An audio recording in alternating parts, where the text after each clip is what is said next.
one of the things that I've noticed is that often on the first conversation I have with a client, they're going externally to try and find something that will come in and help their team in some way. And what they're often missing is to consider whether that resource is already present in their team, in their company, in themselves, and to go internally for it. And it concerns me because if they go externally and it is present internally, then it devalues the resources internally and potentially could disempower the team. So I'll give you an example. Somebody had asked me if I would come and talk to their boss about doing an away day. So I went and met this person, and they said, oh yes, we're looking for a motivational speaker. We'd like to work with our team, and we've got a lot of challenging and difficult things that need to be dealt with within the business.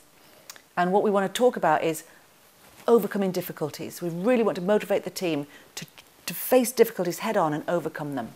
So what we're going to do is we're going to bring in a Paralympian, so a girl with Down syndrome, and she's going to come in and talk about how she's overcome difficulties in her life and how she's challenged things. And then what we'll do is we'll get you to come in and talk about overcoming difficulties and some of the case studies that we've read about in your book. I go,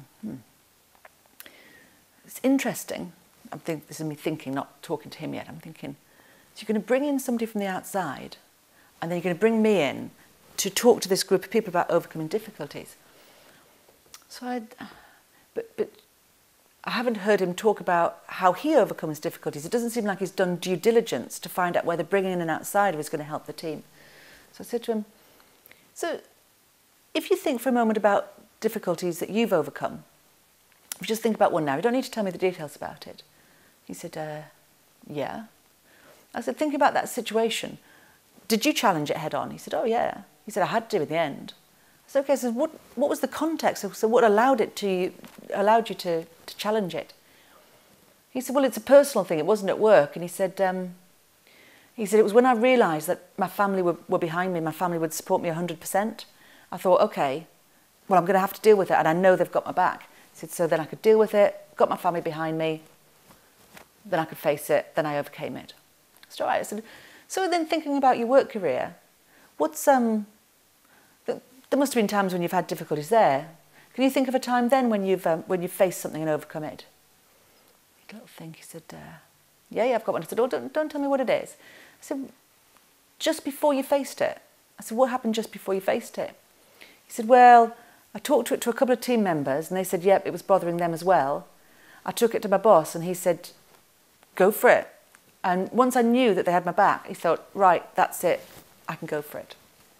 I said, okay, so for you, it's the team and knowing that they've got your back.